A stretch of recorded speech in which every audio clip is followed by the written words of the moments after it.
Good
morning.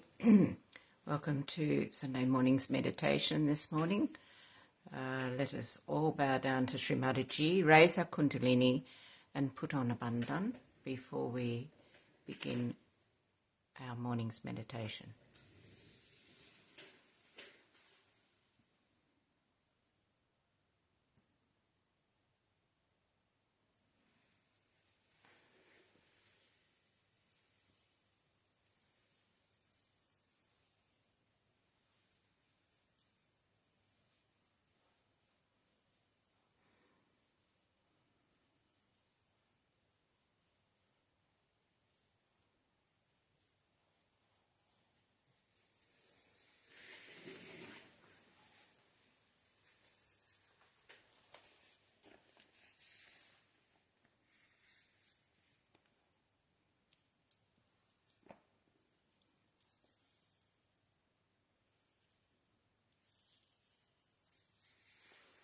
Let us welcome Shri Mataji into our hearts and into our brain.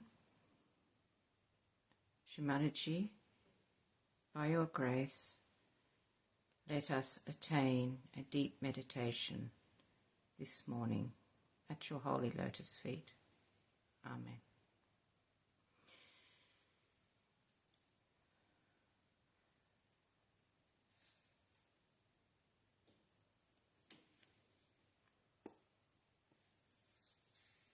Let us begin with the three great mantras.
Let us sing one mantra to Shri Bhumi Devi.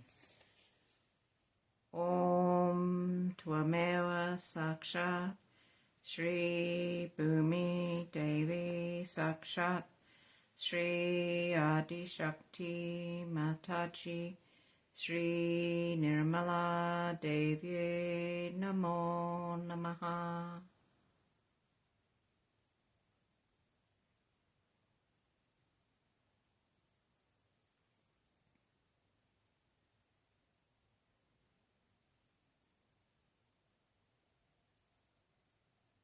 Shri Mother Earth, forgive us for touching you with our feet today.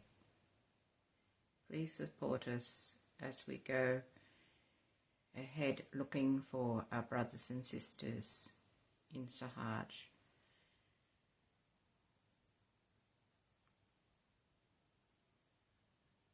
One mantra to Sri Ganesha. Om Tvameva Sakshat Shri Ganesha Sakshat Shri Adi Shakti Mataji Shri Nirmala Devi Namo Namaha.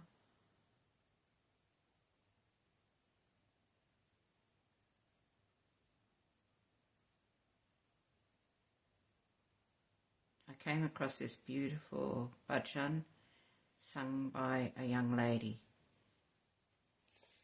going Gajanana, Gajanana.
After that beautiful praise to the elephant-faced Sri Ganesha, let us now take one mantra to Sri Gauri Kundalini Mata.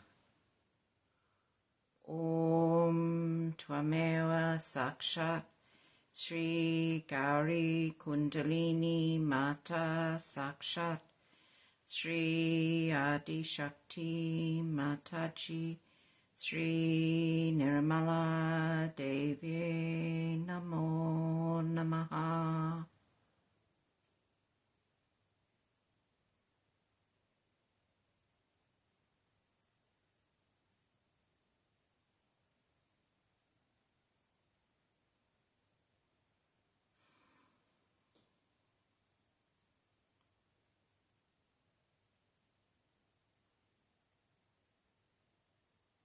With our attention at Sahasrara, let us listen for about 20 minutes to Shri Mataji's talk from 1983, The Blessings of Modern Times, from San Francisco.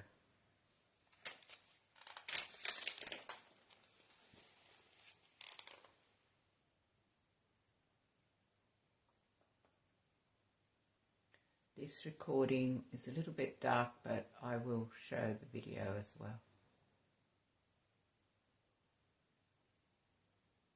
The image is a little dark.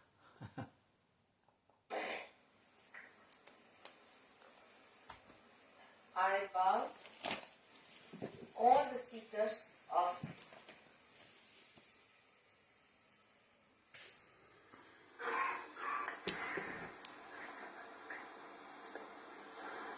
for a mother. The greatest moment is that when she sees her children get all her qualities, all her wealth and all her power.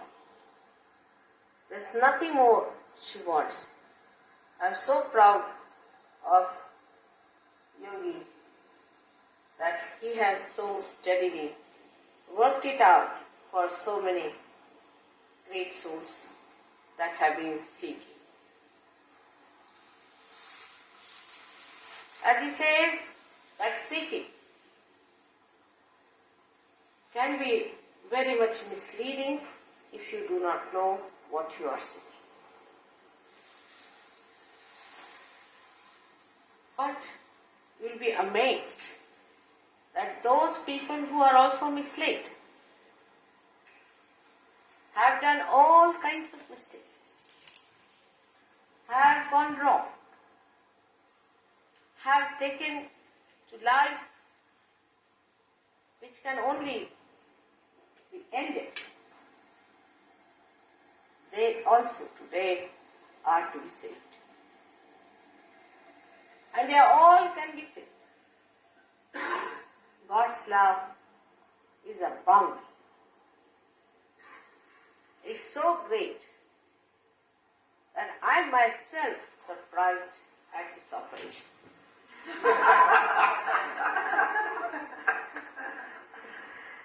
The way it has forgiven. The forgiveness is so intense. The love, so sweet and delicate. And the way it works out. The beautiful correction, which you also do not feel how you are corrected. It's such a blessing of these modern times. It was never so easy before. And thus, I have to just say that you are very fortunate seekers. Formerly, the seekers had to go to Himalaya to cut themselves off from the whole world, live with very strict gurus who would first beat them nicely to see if they were healthy enough. And then they would starve them to see that they lose all their sense of taste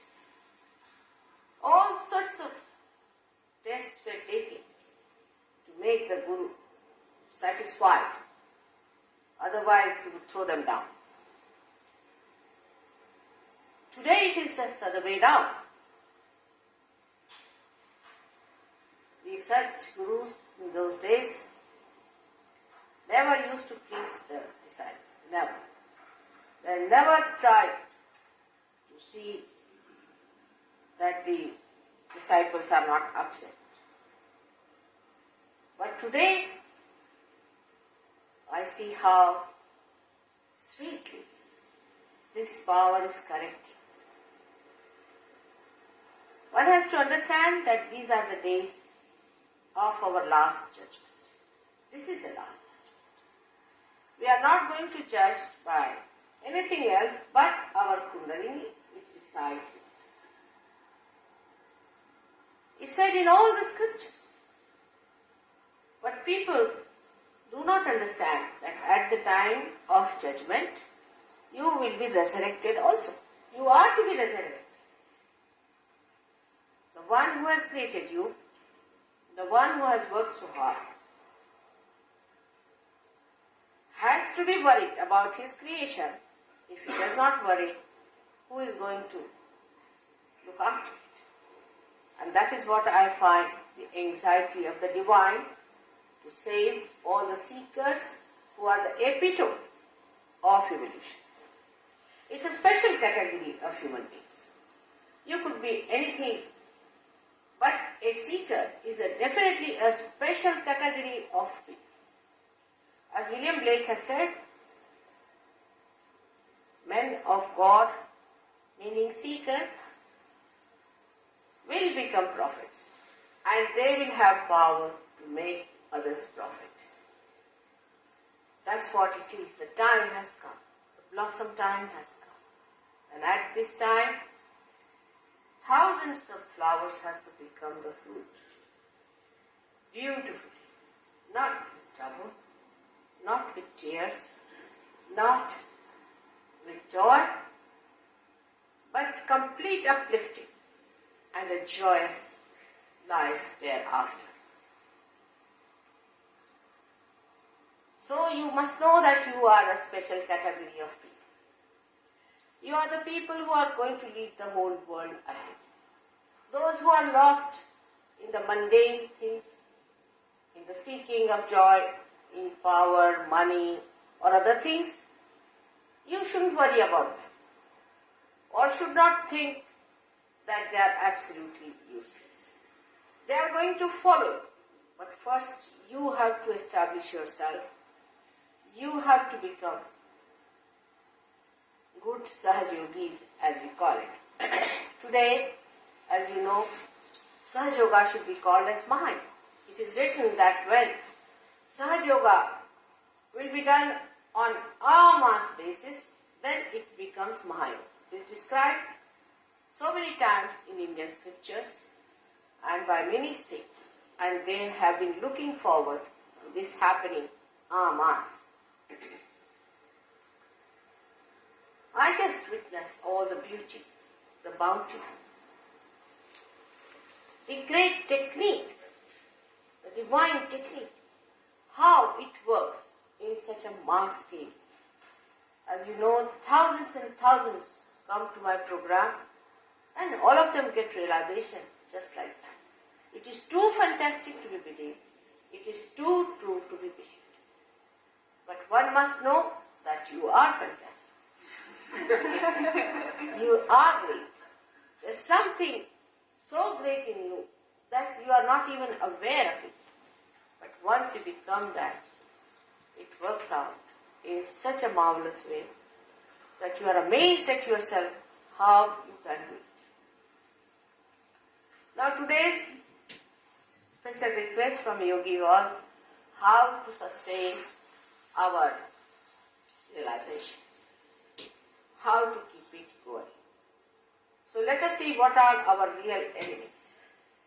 We should know them, who are they, and if you start witnessing yourself, now it won't be a mental projection, but whatever you think or whatever you put your attention to, it will act. according to Indian calendar, or what we call the Panchangas, this is the Yuga which is called as Krita Yuga. So Kali Yuga is over with my birth, I think, and now the Krita Yuga has started. And Krita Yuga means where it will act. God's love will act. This power of Brahma will act. So this is a new dimension into which the all-pervading power of God has started acting. So when you think also of something, it acts. So let us see what are our problems and how we get affected and how we get dragged down. The first and foremost problem we have is the physical one, which comes to us sometimes hereditary, sometimes from our birth, and sometimes we develop ourselves. So we should know what is the physical problem we have and we should face it. We all can cure our physical problems. But certain things people do not understand. Like you go to a big departmental store, a Sahaja special, and he gets completely drained off. I have taken some of them with me to buy some presents. They all ran out, "Mother, we are going to sit outside. We just can't sit. It's too much." And they sit on the steps, just like small children waiting for me to come out. There is no one even to help me with things. So they said, "Mother, why it happens to me like this if I travel? Why do I get drained out? Why physical energy sort of completely drains?" So the thing is that now as you have become the channel of God, the energy is sucked in by other people who are sitting around, or those who are in that place, or who are working there very hard. It's perfectly alright because you have chosen to be the channel. But if the channel is completely dragged, the sense that if everything gets exhausted, you also feel the drain for the time being. But at that time, it's a very simple technique, divine technique, which we should remember. That the source of our energy comes from the Spirit, which resides in our heart. At this time, if you say, "I am the Spirit, I am not this physical being, I am the Spirit, why should I be drained out? I am the Spirit." You can put your hand, if you want, on your heart, or you can just put your hand round your heart like this, so that you start bringing your spirit into your attention. And the attention that is dragged outside becomes completely nourished. So one must know that Kundalini is the nourishing thing for it. As soon as you start bringing the spirit in your attention, the Kundalini rises. And when she rises, she gives strength to your physical being. As it is, you know, these chakras are made out of elements. First two chakras are made out of the Mother Earth. So the Mother Earth is a very important thing for us. For such people who feel very much dragged down in their physical energies, you must try to sit on the Mother Earth and request her to give you strength. She's the one who really now has acting the Kruta. It has started working. So far, we have been getting at her all the time. This is the only element, the Mother Earth, which does not act spontaneously in us. Only the gravity of her acts, and we are gravitated towards her. But otherwise, all other qualities, we have to go to her. Like we have to dig in, and we have to plant some things so that something grows, and then we have to go to it. I mean, you have to put some sort of an effort to get to her, to use her energy of nourishment. But she is the most nourishing thing. She is the one who is nourishment personified. So when you sit on her and request her, and if you are a realized soul, you will find an upsurge of energy coming.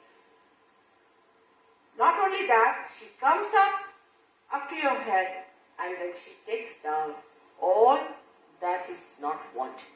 So it's sort of a cleaning process comes up first of all, and then you are filled with energy of Mother Earth.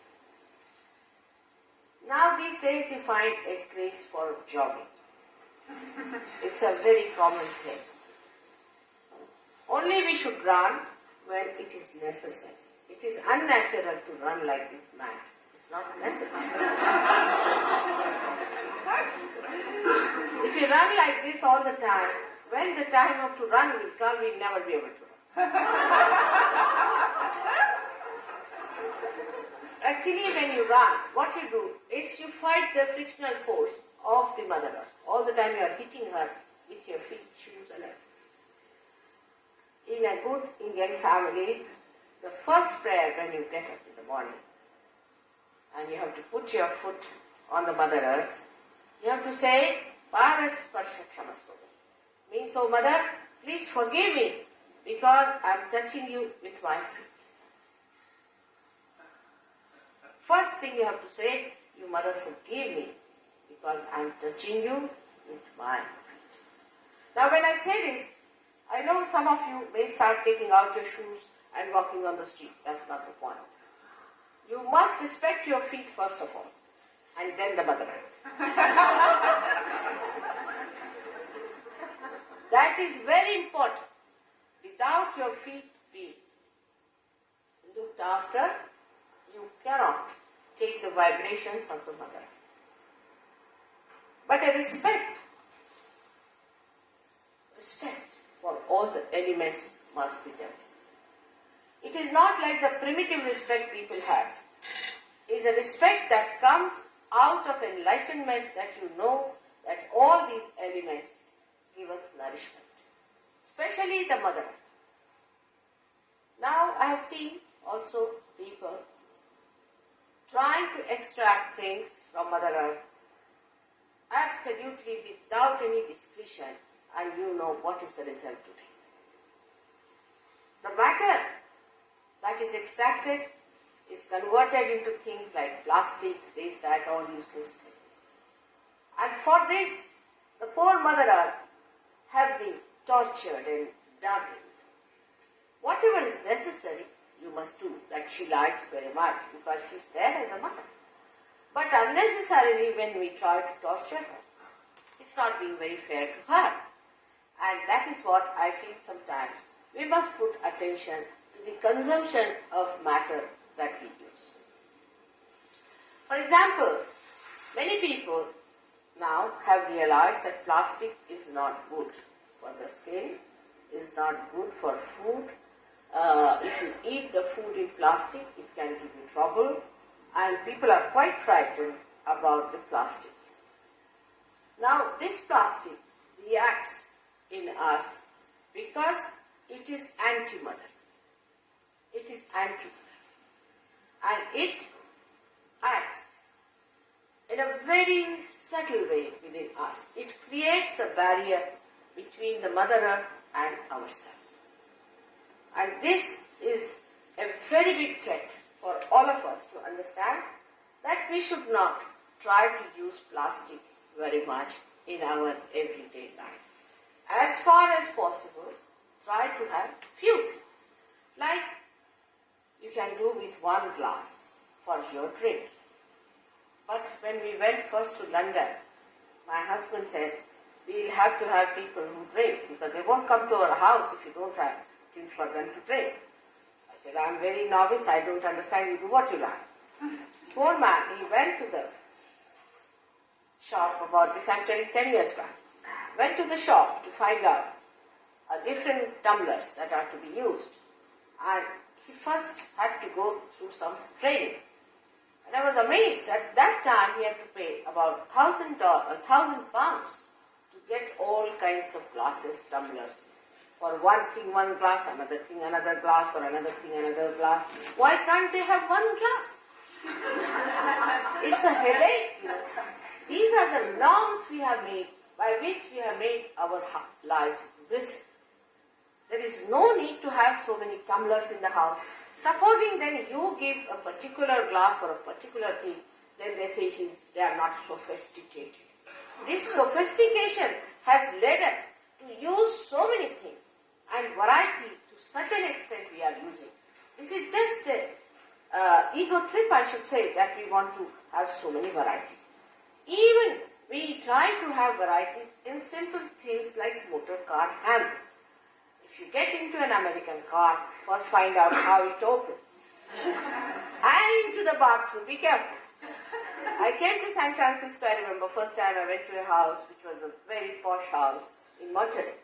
I didn't know what sort of a house it was. The gentleman was, I think, was a bachelor because he had divorced his wife or about to divorce his wife. And as soon as I stepped into the bath, suddenly I got completely drenched because I put my foot somewhere.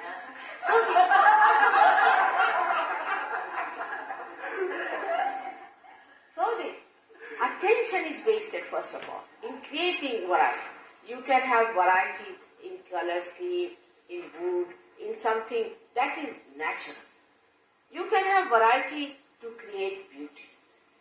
But this kind of variety and the amount of time we waste in creating variety is absolutely unforgivable because it leads your attention to madness. Now, French people, for example, I would say, you take them to some French cuisine, you will have a nice time with them. They'll take 1 hour discussing what they are going to have. Very seriously, as if they are discussing about atomic war. And for 1 hour, they'll be just discussing what they are going to have. I mean, I don't understand what is there to waste so much energy on such a thing like what you are going to eat. I mean, in India, we are quite healthy people, and whatever is cooked in the house, all of us eat. There's no problem of deciding. Now, this is the trick played by the hoteliers or the restaurant people that we have so many varieties. So they put you into that kind of an ego orientation where you start feeling, oh, I can decide what I want to have.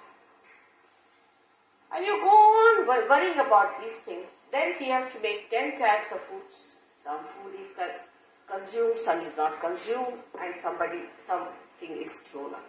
Such a waste comes out of this madness is to choose. If you go and want to buy something, say a simple thing like a lamp, it's not easy. They will say, now, what you want? I said, I want a simple lamp to read. Now, this has got the blue of the green of the yellow, and that has got this of the this of the this, and that has got that of that and that.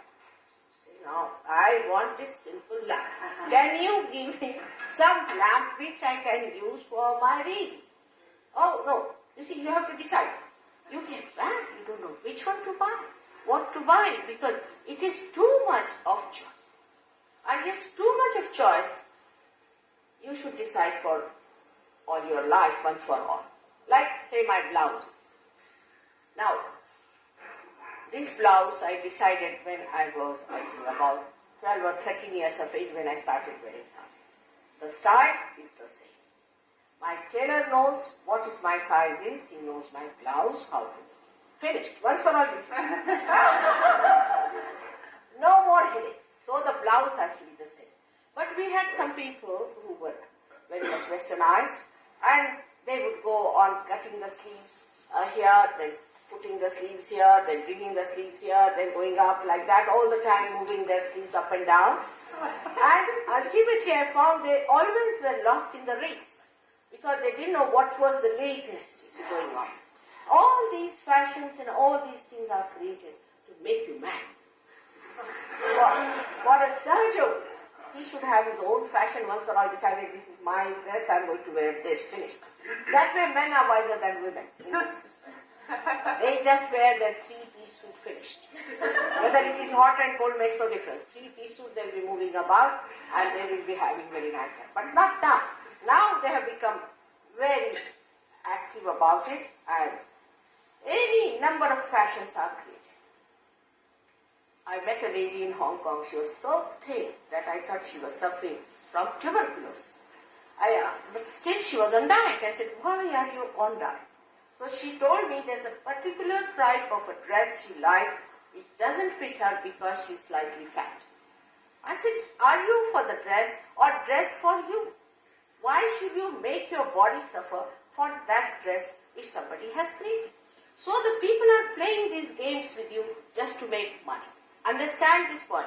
And Sahajogis must understand it much better that we are not going to be persuaded or to be controlled by anyone like that. We are above these things. Nobody can control us. There is no slavery anymore of anything. So we move further with this, the clothes and things like that, then the food. Now, Indians are the worst for this, I must say. Because Indians are very particular as to what they want to eat. They are the worst husband because you have to give them things to see. But with other people, you see, whatever you give them, they are likely much better. Because their eyes are more developed, but not their food habits. So we go on wasting our time on these things. And then you say, we have no time, mother, for meditation. How will you have time when you are wasting your time on such and such? So try to make your demands as less as possible, but that doesn't mean by any chance that you become a sannyasi. A sannyasi is not allowed in Sahaja Yoga, you know very well. But not to be driven into this madness, what should I buy, this I should buy, or that I should buy. Those things where your attention is completely diverted. Now I'll tell you what. The best thing you must know about matter is this, that you can express your love through the matter. Before coming here, before going to Los Angeles, I was busy shopping. We'll leave that video about Shri Mataji talking about modern times, and I'll post the remainder of the talk, which goes on for a little while yet.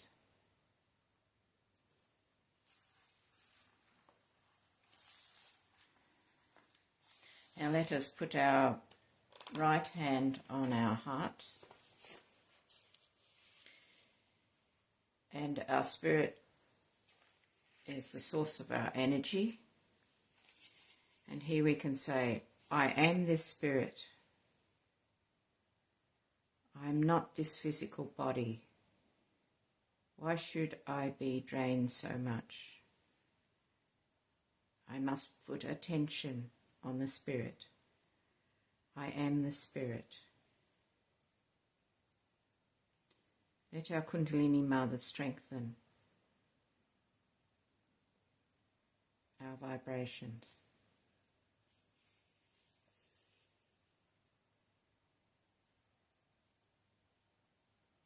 And let us, at some point in our day, sit on Mother Earth and ask her for our help, for her help in clearing out our body from head to toe, giving us spiritual and physical strength.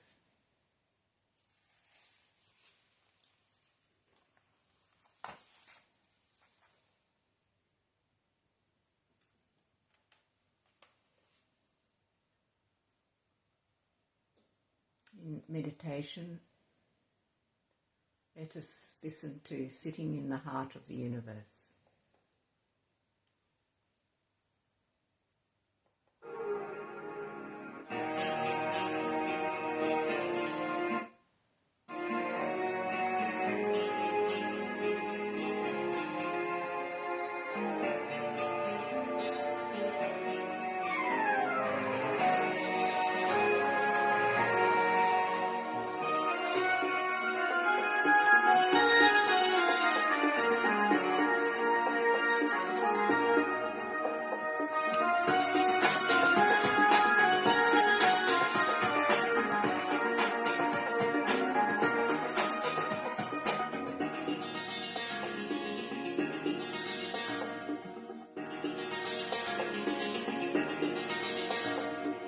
Sitting in the heart of the universe, we know your love is flowing through us. Sitting in the heart of the universe, we know your love is flowing through us.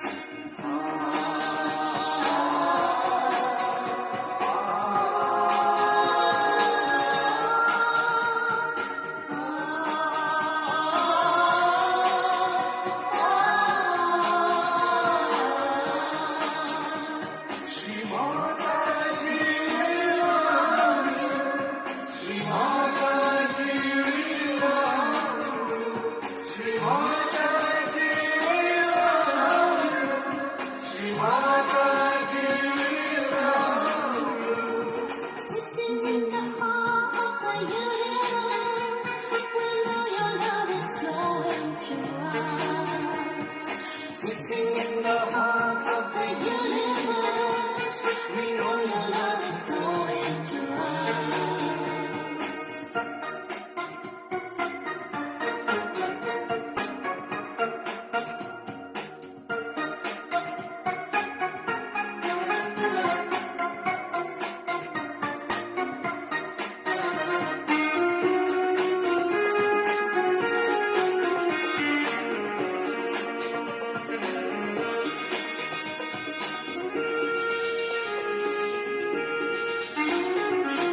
You are Mahakali Mahalakshmi. You are Mother Adi Shakti. You are Mahakali Mahalakshmi. You are Mother Adi Shakti. Your power within us when we feel it. Our hearts rejoicing bhakti. The power within us when we feel it. Our hearts rejoicing in bhakti. When we surrender, we are in paradise. When we surrender, we are in paradise. Sitting in the heart of the Universe, we know your love is flowing through us. Sitting in the heart of the universe, we know your love is flowing through us.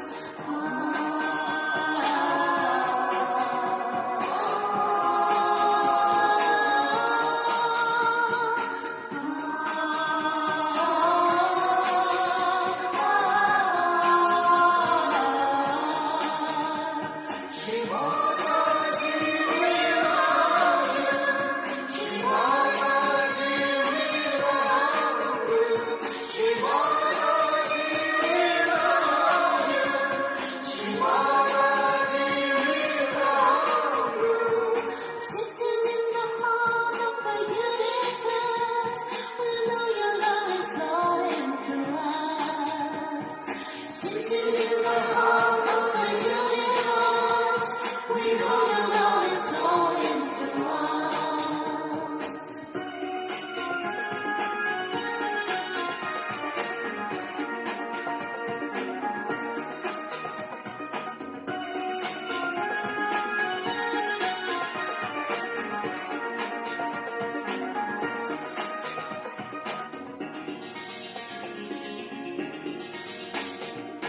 You are the supreme creator. You play the game of creation. You are the supreme creator. You play the game of creation. You have given us Shri Ganesha for us to have realization. You have given us Shri Ganesha for us to have realization. When we surrender, we are in paradise. When we surrender, we are in paradise. Sitting in the heart of the universe, we know your love is flowing through us. Sitting in the heart of the universe, we know your love is flowing through us.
goddesses of Vaikuntha, bless us when we get together.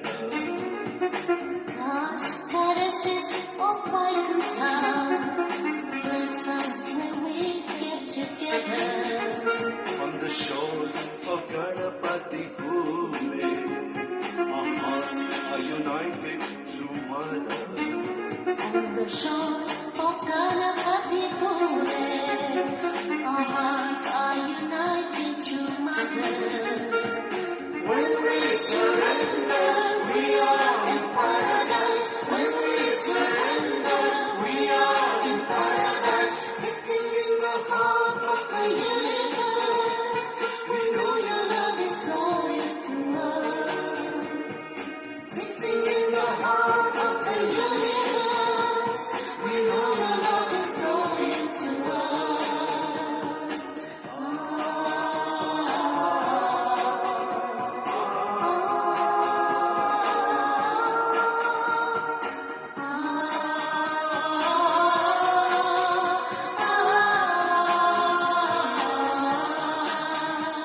Shri Mataji, we love you.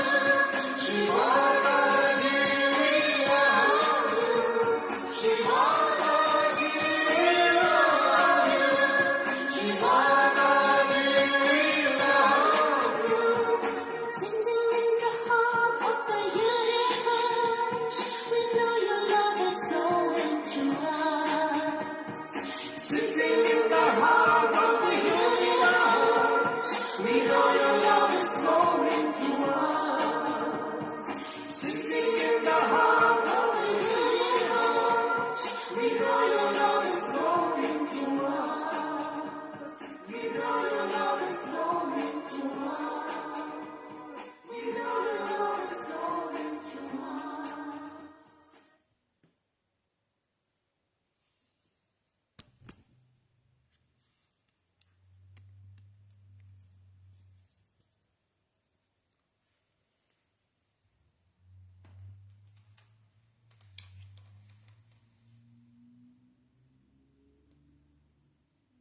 Now let us surrender at Shri Mataji's divine lotus feet, and let us go into silent meditation.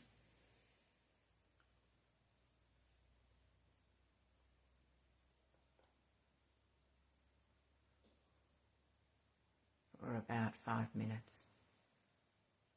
Jai Shri Mataji.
Now let us slowly come out of meditation and sing the last of the three great mantras.